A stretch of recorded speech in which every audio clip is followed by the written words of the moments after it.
Chapter 16. Kira had been inching closer to him all morning, and by afternoon she had her legs draped over his, and her face pressed against his shoulder, as they started their second holiday movie of the day. Apparently, Kira had not only fixed her heat problem, she'd also bought a new router, and now had working Wi-Fi in her living room. She was right. She didn't need his help. Kira wasn't using him. She wasn't Nicole. And unlike all of the women he'd dated this year, he actually liked spending time with her. If anything, him staying here wasn't some selfless act of imagined heroism, it was selfish. He wanted more of Kira, and with her currently pressed against him, he thought maybe he could have her. Just for a little while he could have her. Luckily, he was back in his own clothes. That robe hadn't provided much protection between him and Kira's warm body in his lap. Jeans were slightly safer, although not by much. He was trying very hard to focus on the convoluted premise of the movie, but Kira's body was incredibly distracting. And now that he'd stopped worrying about replacing one bad habit with another, all he could think about was other ways they could be spending their time together, other less nice ways. He shifted a little and Kira rearranged her legs. They were long and lovely, and he wanted to peel off her leggings and kiss them from ankle, too. She giggled next to him and he marveled at the soft sound, like she was showing him a completely different side of herself. "This part is so absurd," she said, gesturing to the laptop that was balanced precariously on a throw pillow on the coffee table. "I mean, her best friend can't even tell that's not her. As a twin, I can tell you it's not actually that easy to switch places with someone even if you share 100% of their DNA, and she just swapped places with a princess. There's no way. I think she's a duchess. Whatever. So she's just acting with herself right now?" "Yep, by the third movie she's playing 3 characters. There's a third one?" Kira laughed. "Yep." Bennett groaned and she elbowed him in the side. "Hush, or I'll throw you out in the snow." He chuckled and moved so that his arm was draped around her shoulder. "I thought you didn't even like Christmas," he said. She peered up at him. "What makes you say that?" "Well, you have 0 decorations in here. You don't even have a Christmas tree, and you own a Christmas tree farm. And you cringe every time you hear a Christmas song. Christmas music is objectively terrible." She crinkled her nose at the thought. And God, she was cute when she wasn't trying to scare him away. "And yet you love these objectively terrible movies." "Hey, this movie is a cinematic masterpiece." His laugh rumbled through them, and Kira nuzzled in closer. Her body was so warm and right. He hadn't felt like this in so long, like he clicked with someone, like he could actually imagine wanting to be with them. "Why do you love them so much?" She sighed. "Watching crappy Christmas movies was one of the few holiday traditions I liked. Me and Chloe, every year we watch the worst ones and eat our weight in Christmas cookies and do our best to avoid my mother's overplanned events. Sounds fun. It was. Except the year we tried to make it a drinking game. Less fun? Well, less fun because they said the word mistletoe so many times, I almost got alcohol poisoning. And Chloe nearly ran barrass naked through my mother's famous Christmas Eve party, but luckily she passed out in the hallway before she made it downstairs." "Wow. Yeah. Poor Elaine, our housekeeper, had quite a shock in the morning, I bet." "Don't worry, I gave her an extra good Christmas gift. That year, what did you get her?" Kira huffed a disbelieving laugh. "Cash. Oh, right. I'm guessing your Christmases were a bit different." Yeah. I mean, there was no household staff and no big parties, and definitely no naked drinking games, but we had fun." "Did you wear matching pajamas and sing around the Christmas tree?" Bennett laughed, his breath rustling Kira's hair. Her head was tucked right beneath his chin. "Nothing quite that cute. We used to see all my cousins on Christmas Eve and we'd do a secret Santa gift exchange." "That's pretty cute. Not that cute. We liked to mess with each other and tried to one-up each other on giving the worst gift." "Who won?" "Probably my cousin Andrew, the year he got me a bottle of lube when I was 16. Kira burst out laughing and he couldn't help but join her. In hindsight, it was kinda hilarious. At the time, he'd wanted to crawl under the tree and die. "Lube. Yeah, I opened it in front of my grandma. It was mortifying." "Oh, God, no." It got worse when she saw what it was and said, "Oh, good, a practical gift. You'll get a lot of use out of that." Kira was nearly rolling off the couch with laughter now, gasping for breath as she sat up. "That is amazing." At the time, it was the worst. I didn't masturbate for like months after that. Every time I saw the lube, I thought of my grandma. Kira snorted. Why did you keep it then? She was laughing so hard, tears were streaming down her face, and the trauma of his grandmother commenting on his lube usage was totally worth it for this moment of seeing Kira completely undone. I don't know. It seemed rude to throw a gift away. He laughed, too, more than he had in a while. The kind of laughter that makes your stomach hurt, and you forget why you're laughing but you can't seem to stop. It felt good. It felt like maybe he'd been missing something for a while and hadn't noticed, hadn't even realized it until right now. Kira sighed, wiping her eyes with the back of her hand. Thanks, she said, still smiling at him. I needed that. Yeah, I think I did too. She held his gaze, her hazel eyes warm in the glow of the fire. He wanted to kiss her. He wanted to pull her close to him again. He wanted her naked and panting beneath him. He suddenly wanted a lot from Kira North. How about lunch? She said. Sure. Okay, follow me. I'm sure we can find something. He grabbed her hand and pulled her back down to the couch. Her eyes went wide. Wait, his voice was gruffer than he'd meant it to be, but he'd spent the morning with Kira curled around him, her breasts against his arm and her legs nudging his cock, and he just needed to know which way this day was headed.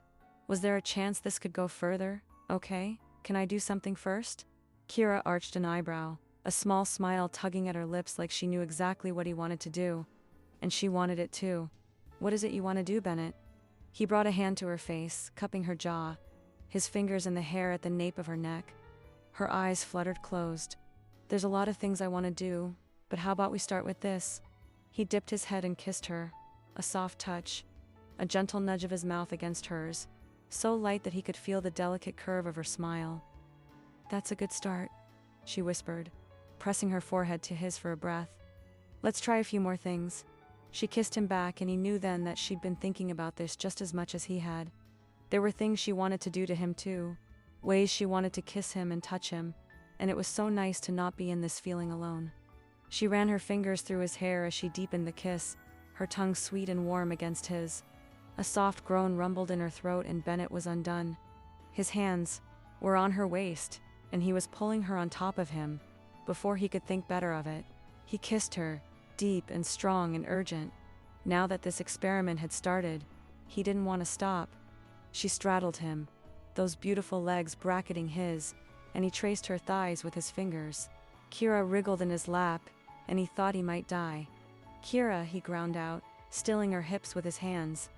She looked at him with a wicked grin on her beautiful mouth. I think I was wrong about you, she said, rocking just slightly forward. He groaned and dropped his head to the back of the couch. Oh yeah? Yeah, I thought you were too, wholesome. She whispered the words against his exposed neck, following them with her tongue. Bennett squeezed her ass and she yelped. Too wholesome because I didn't grab your ass in public, she laughed, breathy and low. No, you just seem too nice. You're not like the guys I'm usually attracted to. Because you're usually attracted to holes.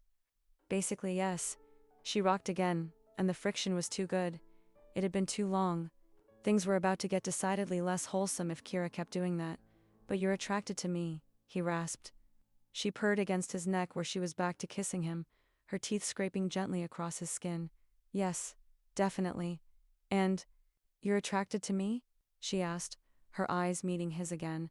And it was an absurd question, considering how his erection was pressed against her core, but if she needed him to say it, he sure as hell would. Have been since the moment I met you. Liar, she said with a breathy laugh. It's true. Scout's honor, he said with a teasing smile. Around her, dipping his head to kiss her neck, wrapping his arms. You weren't a scout, she said between giggles and sighs, as he sucked the delicate skin between her shoulder and her neck. Bennett didn't typically believe in things like pheromones, but he couldn't think what Kira smelled like, other than like something he wanted. He breathed her in. Okay, so maybe not since that very first moment, but every moment since. He brought his face back to hers and found her with a charming blush on her cheeks. You are gorgeous. You must know that. She rolled her eyes like she was tired of hearing it, but a shy smile played around her lips. Still nice to hear every once in a while, and the way she said it made him think she hadn't heard it nearly enough. Those holes you dated must not have said it enough. He kissed her again, unable to stay away now that they'd started. You are fucking beautiful. Language, Bennett. I'm shocked, he grinned. Bet I can think of plenty of other ways to shock you. She kissed his smile. Tid like that, but even as she said it, she was pulling away, standing in between his splayed thighs. We have all day and night. She tugged him up by the hand. Let's not rush it, okay? He might have been disappointed if it wasn't for the made it okay Kier gave him over her shoulder as she led the way to the kitchen. It wasn't just a look, it was a promise of all the fun to come. Favorite snowstorm ever. Bennett had always liked snow, but this was already his. Holy crap. Okay, so nice guys could kiss. Kira welcomed the cool air of the kitchen on her overheated skin. What the hell had just happened? One minute they were watching her favorite crappy Christmas movie, and the next she was straddling Bennett and his mouth was on her neck. And it was good. Like really good. Like toe-curling good, and they still had all their clothes on. And in a totally uncharacteristic move, she'd stopped him. It had all happened so fast, she found herself wanting to make it last. Christ, it's freezing out here. Bennett's voice rumbled behind her as he followed her into the kitchen. She turned and her breath caught at the sight of him. Hair tousled from her fingers, cheeks pink, his stormy gray eyes on her. He smirked a little, like maybe he knew just how freaking hot he was, like he wasn't nearly as wholesome as Kira had imagined. The blanket fort isn't the perfect solution, she said with a shrug, turning back to the cabinets, unable to face him for too long, especially not with the visible erection in his jeans. Holy shit, her storm preparations had not prepared her for this. It was pretty clever though, he said, and she heard the scrape of a kitchen chair against the old floorboards as he sat. Well, I have a good idea. She let out a self-deprecating laugh. Every once in I, team sure you have a lot of good ideas. Kira snorted. You don't know me very well. I think I know you well enough. His voice coasted over her as she kept her eyes trained on the cabinet in front of her, as though it was taking a long time to choose between chicken noodle or vegetable soup. I know you set this farm up all on your own, he went on. T've seen plenty of your good ideas out there. It takes a lot of courage to start over. Stop! She spun to face him. His eyebrows rose just a fraction. You don't need to make up bullshit compliments to get in my pants. She tried to laugh, but it came out strained, his kind words doing weird things to her insides. That's a done deal. You're in, okay? Just don't do that. They're not bullshit compliments, Kira. She crossed her arms over her chest. I made some really dumb decisions to get here. Let's not romanticize it. Bennett shifted in his chair, his gaze not leaving hers. Let me ask you this. Why haven't you asked your family for a loan? From your stories, you clearly come from money. I'm sure your parents would pay for a new boiler. No way. Why not? Kira huffed. You really want to know who I am? Bennett, he nodded. 1 a.m. the reckless, spoiled daughter of an investment banker and his debutante wife. They were already rich because their parents were rich. I've spent most of my life assuming I could waltz through life doing whatever the hell I wanted, because I could. My father's money meant I never had to think or care about anything. I treated people like crap for years because I could.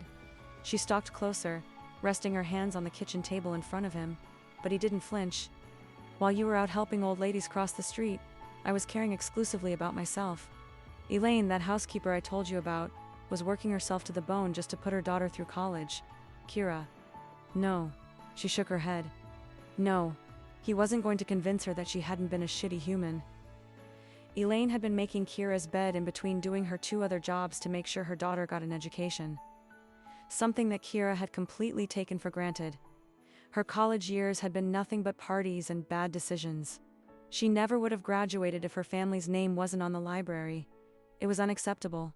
And the worst part was, Kira hadn't known any of this until Elaine had to call in sick for the first time since Kira knew her. And she only noticed then because she didn't like the way the new woman made her coffee in the morning. Crappy coffee was what made her pay attention to the fact that the woman who'd taken care of her home for most of her life was missing, was homesick. Sick because she'd worked herself too hard. Kira still hadn't forgiven herself for that. Even after making sure that tuition and room and board were covered for Elaine's daughter, it wasn't enough. Elaine had washed her clothes, fed her, and bailed her out of plenty of sticky situations over the years. And Kira had treated her like she was invisible. But you're not like that anymore. Kira threw up her arms.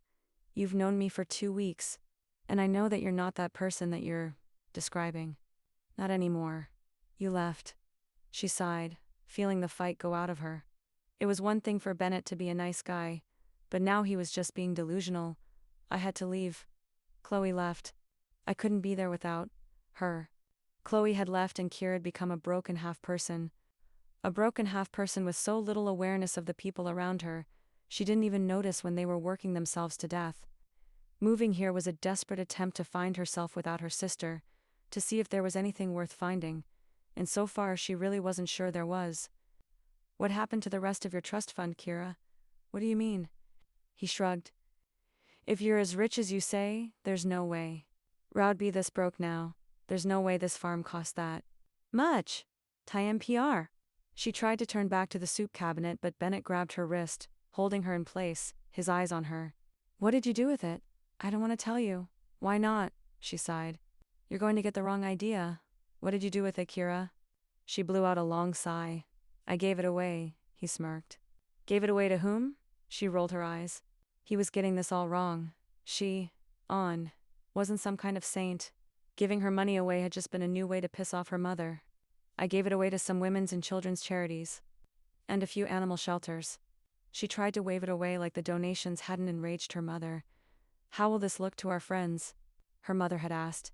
And by friends she'd meant the conservative folks from the country club, who would not approve of funds going to single mothers and women's health care. They didn't care much about stray animals either. Kira couldn't help but smile grimly at the memory. See? Bennett said, smug as hell. You have plenty of good ideas. His fingers were still curled around her wrist, his thumb tracing distracting circles over her pulse. Maybe. Sometimes, she conceded, but it was the least I could do. Single quotes. Other people would have done less. Kira frowned. It still didn't feel like enough, but Bennett's warm gaze was making her feel like maybe she, punish herself forever, was on the right track. Like maybe she didn't have to. Okay, but let's not pretend buying a farm, sight unseen, and thinking I could somehow figure out homesteading overnight was a good idea, she said, tired of unearthing her past. He laughed. Okay, so maybe that wasn't your best one, but you're here now, making it work. She swallowed the lump of emotion in her throat. Why? Was she getting choked up about this? Yes, well, can't go back now, brave. She gave a slight shake of her head and Bennett's fingers tightened on her wrist. He stood and pulled her closer. Brave, clever girl, he said, brushing a kiss on her forehead. Never in her life had she been called either of those words. Wild, stubborn, reckless, yes, but never brave. Never clever. Bennett's fingers left her wrist. So, soup? He asked, moving past her, leaving her reeling from his assessment of her. Apparently, kissing wasn't the only thing nice guys were good at.